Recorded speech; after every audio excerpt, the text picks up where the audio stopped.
Section 1. Listen to a talk to new students at a university.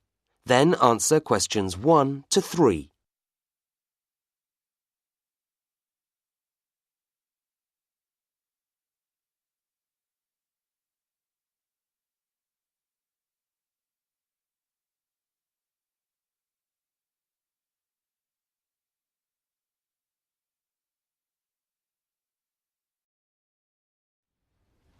Hi! It's good to see you all here today. And what a pity the weather is so bad for your first day at university. It could at least have stayed sunny today. Now, my name is Pat Baker. I work for Student Services and I'm going to tell you all about our mentoring scheme for new students. We've had it in place for a few years now, and people starting at university for the first time in general find it a very positive experience at these meetings. What happens is this. Each of you, if you want to, that is, will be assigned a mentor. That is, someone who's been studying here for a year or two and who can show you the ropes. In other words, show you how things work, give you advice if you need it, and just generally be a friendly contact for you in the university. Of course, you'll have your tutors and lecturers who will also help you with academic problems, but this is someone more your own age who has been through the same experience quite recently. What the mentor does is have a group of usually 2 or 3 students, and he or she organises meetings, preferably about once every 2 weeks. We generally find that more than that's just too often, where you chat about your problems, university life, or just about things in general, and your mentor will give you the benefit of his or her experience. If you're joining this scheme, you'll be meeting your mentor today, just after lunch. If you haven't signed up, by the way, it's not too late. Come and see me after the talk. Don't be frightened about this first meeting. It's going to be quite short, so you won't have time to tell your mentor all your difficulties. You'll just get to know each other a little bit and, most importantly, fix a time and a place for your next meeting, which you can have when you're feeling more relaxed and not so overwhelmed by the newness of it all.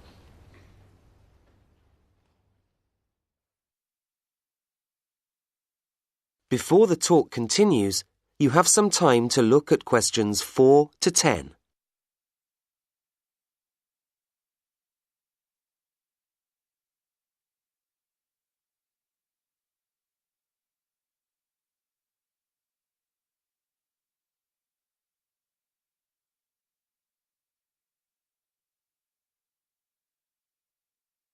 Now listen to the second part of the talk and answer questions 4 to 10. Mentors, as I've said, have been through the same experience as you quite recently, so they can understand your problems. They'll be able to tell you about academic systems, which are so different at university from what you were used to at school. Also, because at university you are much more independent and you have to spend so much time studying on your own, they can suggest techniques for studying, which will help you to keep up to date with your work. This university is an enormous place, so another thing which they'll be able to help with is university facilities. You know, anything from sports halls to libraries to medical services, and they can probably help you get involved in all sorts of social activities too. Parties, clubs, sports, whatever. So, as you can see, this is a pretty useful scheme, but it does rely on people keeping in touch. The telephone's pretty useful if you have one, but students are busy people and often out doing things, so email is probably better. Your mentor will be able to show you how to get an email account. They don't cost anything to students. They're free. For people who have never been away from home before, a mentor is a useful contact and support, somewhere between a friend and a parent. And no doubt as the year progresses and you start getting nervous around exam time, your mentor will be ready with useful tips on the best way to pass your exams. After all, they did the same ones either last year or the year before, and they passed them. That is the end of Section 1. You now have half a minute to check your answers.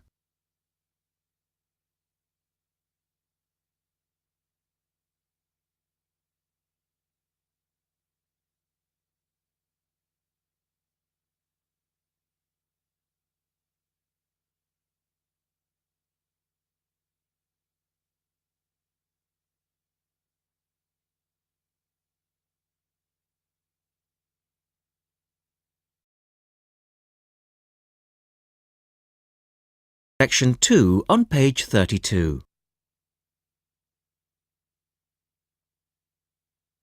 Section 2.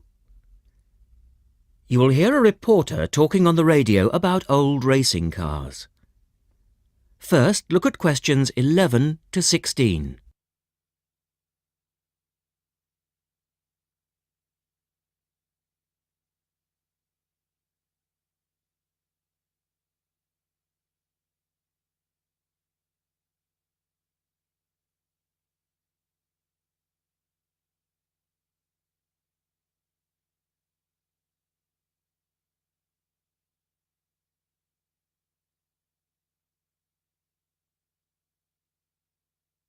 As you listen to the first part of the talk, answer questions 11 to 16.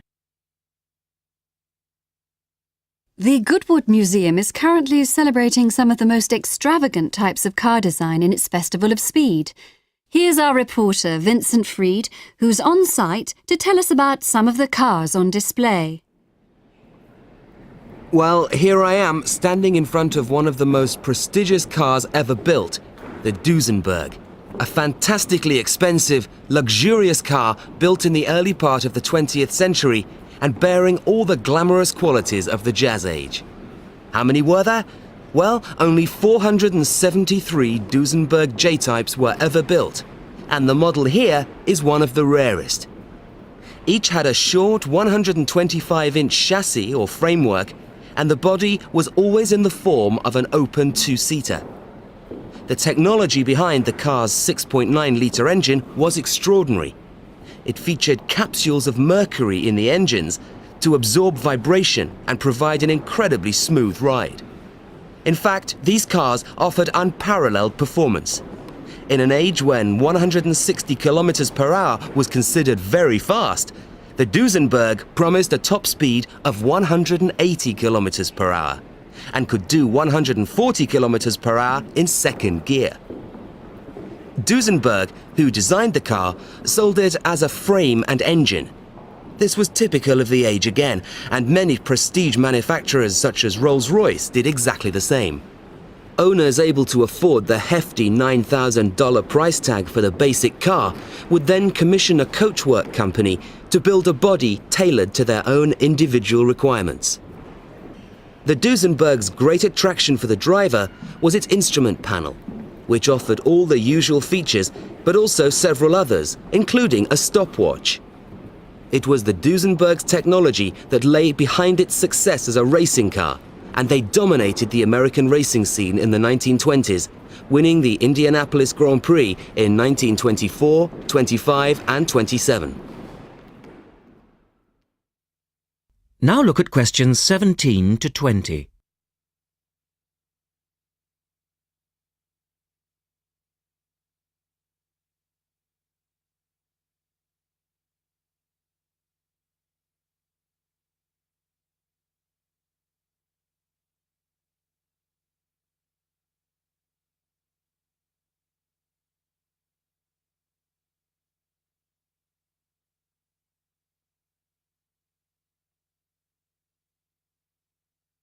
As the talk continues, answer questions 17 to 20. On to another celebrity, the 1922 Leia Helica. Only 30 of these French propeller cars were built, and the model here at Goodwood, which was the fourth to be made, is thought to be the only surviving example still capable of running. The brains behind this car was Marcel Leia, who was an aviation pioneer first and foremost, and the influence of flying is quite apparent in the car. The Leia very strongly resembles a light aircraft with its front propeller, but in this case, it's minus any wings, of course. It's quite odd to think that this car was whirring through France just as the Duesenberg was blasting down roads at 160 kilometers per hour across the Atlantic. The Leias were used regularly in France in the 1920s, and were even produced in saloon and van form, as well as two-seater. The Leia matched its propeller drive with its equally bizarre steering, which used the rear rather than the front wheels. But despite looking rather frail, it was a tough machine.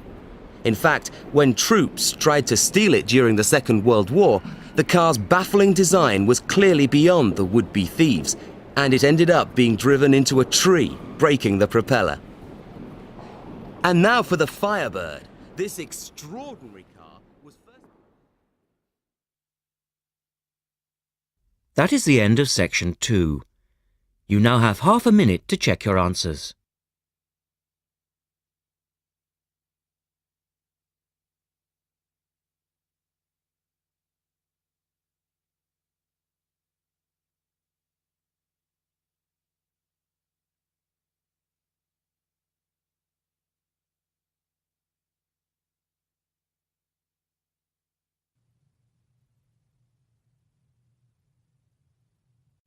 Now turn to Section 3.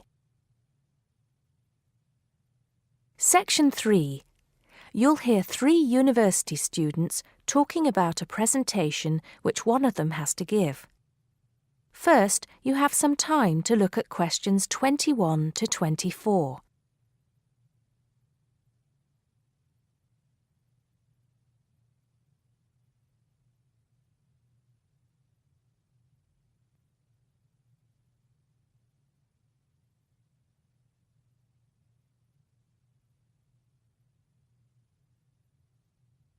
Now listen carefully and answer questions 21 to 24. Hi, Joe. Hi, Isabel. Hi, Paul. Oh, hi, Paul. I've heard you've been stressing out about your presentation on art. I am. Are you still going to talk about the different types of art? Yes. Well, I was planning to, but there's so much stuff on the subject that I'm finding it difficult to put it all into one short presentation. Huh. I usually have the opposite problem. There's nothing worse than going blank, forgetting your words in front of a group of people. Well, the problem is that I don't know how to organize what I want to say in the presentation. Well, you know everything there is to know about the subject. It's just a question of selecting what you want to talk about. Well, there's a lot to discuss about the different periods in art. That's a good way to start. Then you can bring in how specific types of art were popular in each period. Yes, like how sculpture was popular in the classical period and paintings were popular in the Renaissance period. And how now a wide variety of media are used to create modern art. As long as you keep it concise, because it's a large area, there's so many periods and movements in art, and you don't want to just list them one by one. I agree. An explanation of the movements and periods in art wouldn't be too long. You're right. I need to just pick out some key points. Just mention the periods quickly so that I can move on to the real topic of the presentation. Yes, the variety of art, like sculpture, paintings, installations. I have an idea. Why don't you prepare a timeline to show to the class? That would be a nice visual, and it would focus your ideas so you don't get too sidetracked. Great idea.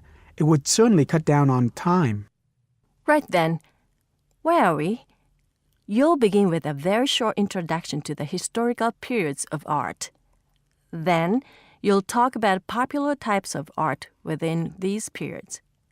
That's sorted. Maybe you could also mention some key works of art in each period, like the Venus de Milo statue or the Scream by Edvard Munch, and give some interesting facts on them.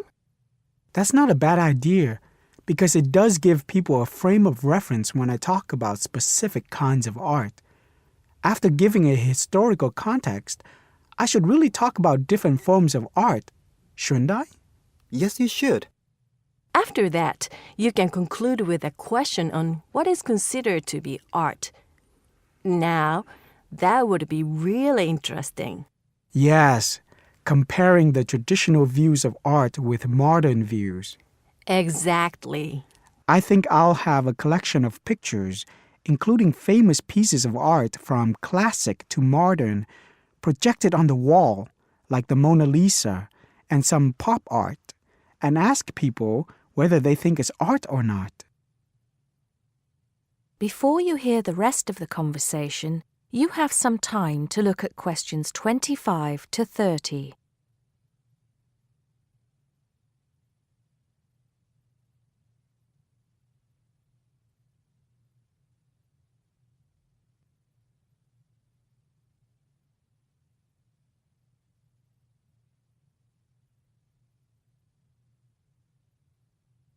Now listen and answer questions 25 to 30.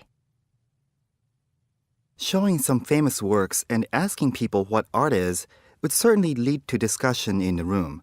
People's appreciation of art is so subjective, and it comes down to taste. That's what I'm hoping for. Some disagreement to liven up the presentation. And you could stick in some really controversial ones like graffiti and modern art installations in between pieces of art that are universally accepted, like the work of the Renaissance painters. Sounds good to me. I have to say, I really don't understand some modern art myself. There was one recently that was just a pile of rubbish. It doesn't require much skill to create, does it? And what does it mean? There's no point to it. Actually, Joe, I like some modern art. It makes you look at the world in a different way. Artists now have the freedom to express themselves completely. Yes, but there is an idea now that anything can be art. I've heard of paintings being sold for large sums of money, which have been done by small children and animals. Now that's ridiculous. Oh, you could find one of those paintings and put it in your presentation, couldn't you, Paul? That would really be interesting. Well, Paul, what do you think? I like it. Just thinking. I'll need to do some more research to find pictures for the slideshow. Yes, we can help you, can't we, Joe? Of course. If you go to the fine art section of the library, I'm sure you'll find everything you need. Just ask the staff and they'll give you access to a slide bank of hundreds of famous works of art. And if you still can't find what you're looking for, use the library computers to go online. There are lots of images on the internet. Of course, you'll need to use a search engine like Google, but it's dead easy. Thanks, guys. I'm feeling much clearer about the project. Your ideas have been really useful. I think I should end with a quote of some kind by a famous artist. What do you think? That's a good idea. Now let's go to the library and see what they have. That is the end of section 3. You now have half a minute to check your answers.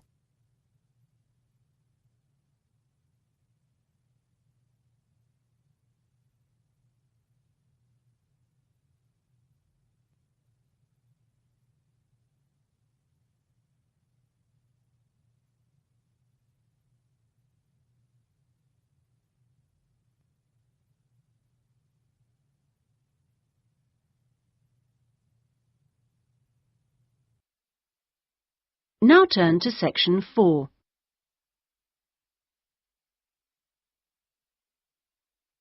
Section 4.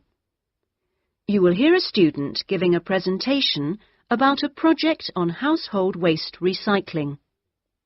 First, you have some time to look at questions 31 to 40.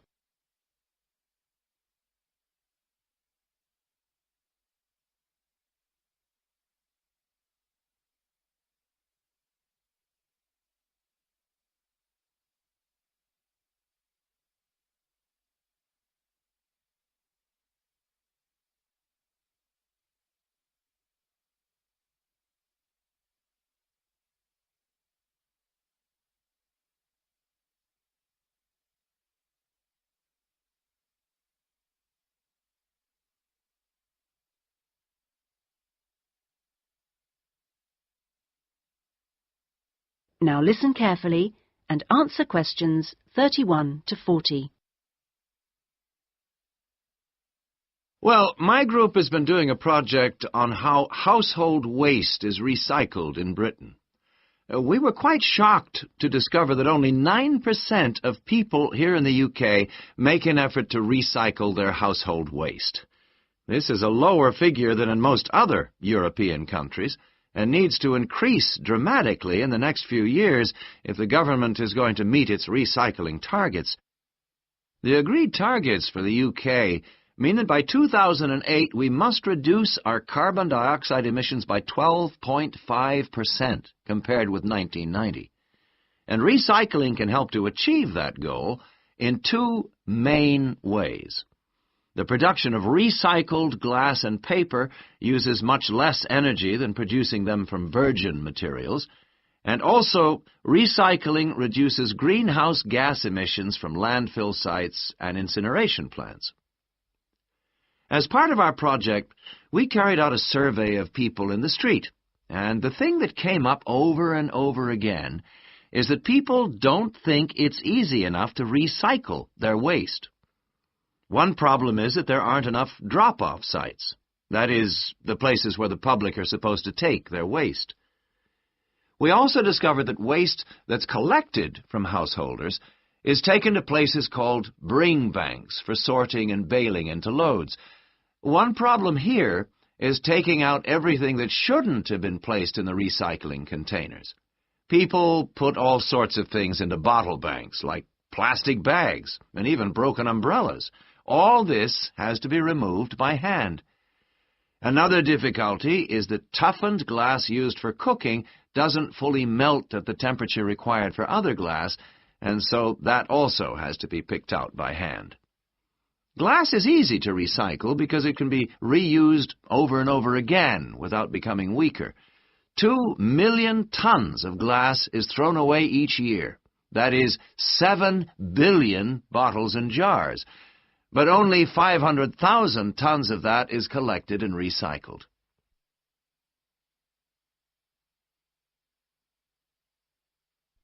Oddly enough, half the glass that's collected is green, and a lot of that is imported, so more green glass is recycled than the UK needs.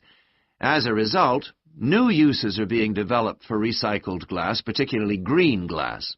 For example, in fiberglass manufacture and water filtration. A company called CLF Aggregates makes a product for roads, and 30% of the material is crushed glass. For recycling paper, Britain comes second in Europe with 40%, behind Germany's amazing 70%. When recycling started, there were quality problems, so it was difficult to use recycled paper in office printers, but these problems have now been solved. And Martin's, based in South London, produces a range of office stationery which is 100% recycled, costs the same as normal paper, and is of equally high quality. But this high quality comes at a cost in terms of the waste produced during the process.